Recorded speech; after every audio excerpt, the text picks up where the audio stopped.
Shambulizi dhidi ya meli za mafuta limeripotiwa kutokea katika eneo la Strait of Hormuz, njia muhimu sana kwa usafirishaji wa mafuta duniani.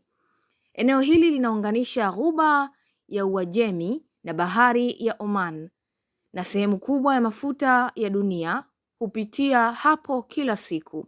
Tukio lolote la kijeshi hapo huwa na athari kubwa kimataifa. Kwa mujibu wa taarifa zilizotolewa na Iran Revolutionary Guides, meli moja ya mafuta ilishambuliwa kwa kutumia ndege zisizo na rubani na kushika moto baharini. Iran ilidai meli hiyo ilikuwa inahusiana na usafirishaji wa mafuta kwa vikosi vya kijeshi vya United States, ingawa madai hayo hayajathibitishwa rasmi na upande wa Marekani. Ripoti nyingine zinasema meli ya pili ya mafuta ilishambuliwa karibu na pwani ya Oman. Katika tukio hilo, wahudumu wote waliokuwemo melini waliokolewa salama na mamlaka za usalama wa bahari na hakuna kifo chochote kilichoripotiwa, ingawa meli ilipata uharibifu mkubwa.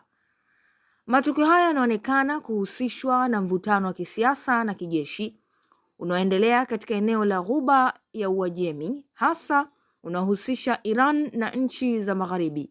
Mashambulizi ya meli za biashara yanaongeza hofu ya usalama wa usafirishaji wa kimataifa na hatari ya kuongezeka kwa mapigano ya wazi katika eneo hilo.